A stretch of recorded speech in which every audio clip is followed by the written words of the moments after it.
जी नमस्कार। स्वागत है दोस्तों आपके अपने यूट्यूब चैनल हिंदी परीक्षा इसके पर। तो आज की इस वीडियो में हम लोग बात करेंगे MHD 6 के बारे में। मैंने यहाँ पर 6 नहीं लिखा है, ठीक है, टाइपिंग मिस्टेक हो गया। MHD 6 के एक बहुत ही प्रश्न उत्तर के बारे में, बहुत ही इंपॉर्टेंट प्रश्न उत्तर के बारे में, जो कि है प्रयोजनमूलक हिंदी की संकल्पना स्पष्ट करते हुए हिंदी की प्रमुख भूमिकाओं की चर्चा कीजिए। तो ये रहा आप लोगों के प्रीवियस ईयर क्वेश्चन, जो कि बहुत ही इंपॉर्टेंट है।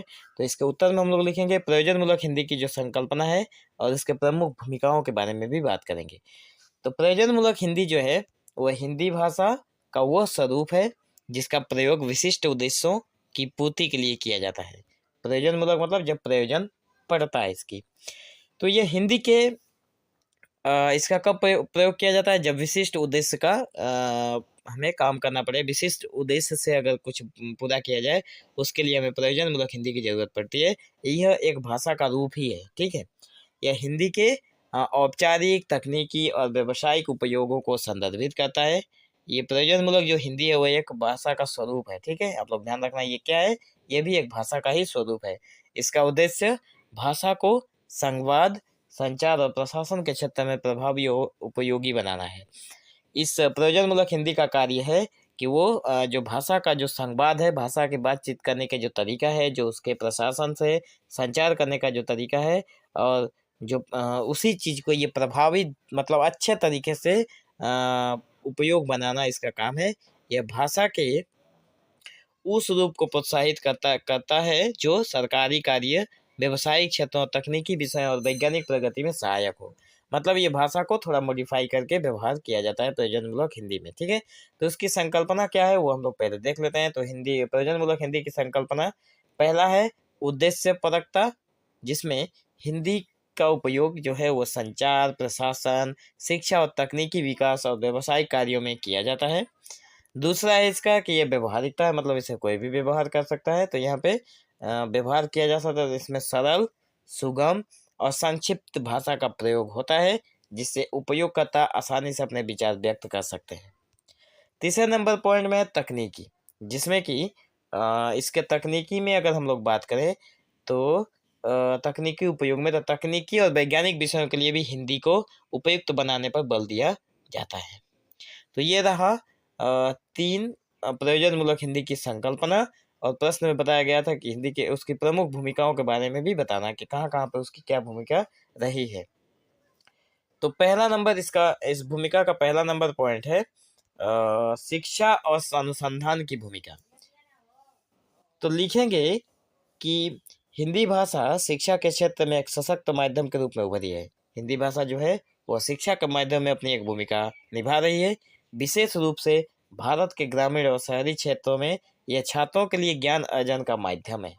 जैसे कि उदाहरण पर मैं आप लोगों को दिखा दूं कि अभी मैं जो ये वीडियो बना रहा हूँ ये भी हिंदी भाषा में है, और आप लोग जो पढ़ रहे हैं वो भी हिंदी भाषा में है।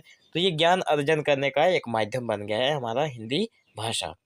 तो कहा गया है कि उच्च शिक्षा में हिंदी का प्रयोग बढ़ा है, ठीक है। तो ये हो गया इसकी प्रमुख भूमिका में पहला नंबर पॉइंट। आगे और इसका पॉइंट में है कि तकनीकी और वैज्ञानिक विषयों की पुस्तकें हिंदी में उपलब्ध कराई जा रही है।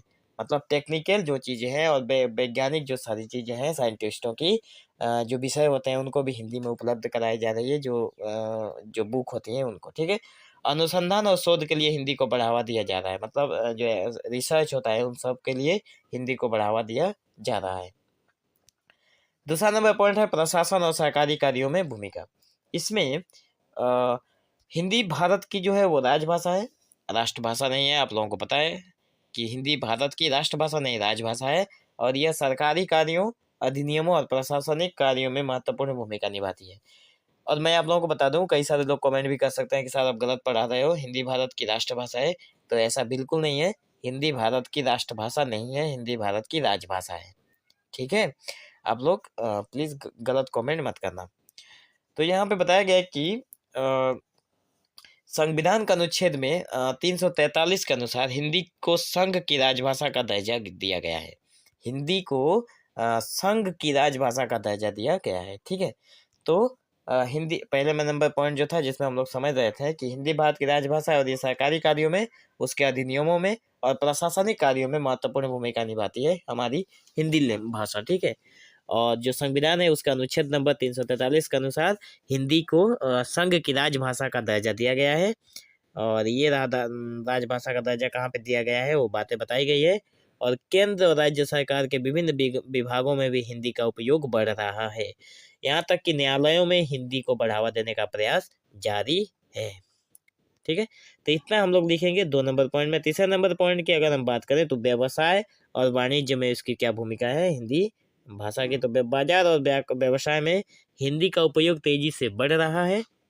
ठीक है, व्यवसाय करने में बाजार में भी हिंदी का उपयोग बढ़ रहा है। कंपनियां जो है वो हिंदी में अपने उत्पादों और सेवाओं का प्रचार प्रसार कर रही है। जैसा कि आप सभी देखते हैं कि अगर आप कोई मेडिसिन खरीदने जाएंगे, कोई भी चीज़ खरीदने जाएंगे तो उस पर जो स्टिकर लगा होता है, जो पोस्टर होते हैं, वो हिंदी में, इंग्लिश के साथ साथ हिंदी में भी उसमें लिखा होता है। ठीक है, तो यहाँ पे लिखा गया है कि जो विज्ञापन और विपणन के क्षेत्रों में हिंदी प्रमुख भूमिका निभा रही है। बैंकिंग और वित्तीय क्षेत्रों में भी हिंदी का प्रयोग हो रहा है। तो ये रहा इसका 3 नंबर पॉइंट। और यहाँ पे और एक पॉइंट बाकी है जिसमें से ग्रामीण और कस्बाई इलाकों में व्यावसायिक संवाद के लिए हिंदी का आवश्यक माध्यम है। हिंदी एक आवश्यक माध्यम है।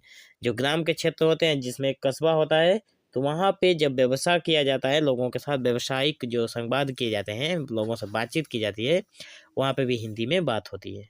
ठीक है, अब आ गया चौथा नंबर पॉइंट में जिसमें तकनीकी और डिजिटल युग में भूमिका।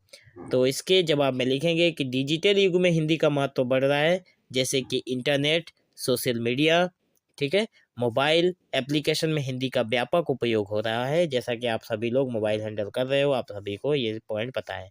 आगे बताया गया है कि हिंदी में सामग्री निर्माण, ब्लॉगिंग और वेबसाइट विकास तेजी से हो रहा है। हिंदी में सारी चीज़ों का जो वेबसाइट बनाने का काम हिंदी में हो रहा है, ब्लॉगिंग चल रही है हिंदी में, सामग्री जो बनाते हैं वो भी उसका सब कुछ हिंदी में नाम वगैरह दिया जाता है। आगे एक और है कि हिंदी भाषा में ई-कॉमर्स और ऑनलाइन शॉपिंग प्लेटफॉर्म अपनी सेवाएं दे रही हैं। हिंदी भाषा में यहाँ तक कि अमेजोन और फ्लिपकार्ट ने भी हिंदी भाषा को अपना लिया है। तो ई-कॉमर्स और ऑनलाइन शॉपिंग प्लेटफॉर्म अपनी सेवाएं दे रही है। तकनीकी शब्दावली को हिंदी में विकसित किया जा रहा है। तकनीकी जो शब्दावली है उसमें भी हिंदी को बढ़ावा दिया जा रहा है। जो 5वां नंबर पॉइंट है जिसमें सामाजिक और सांस्कृतिक भूमिका है, उसमें हिंदी भारतीय संस्कृति और परंपराओं को जीवित रखने का एक माध्यम है।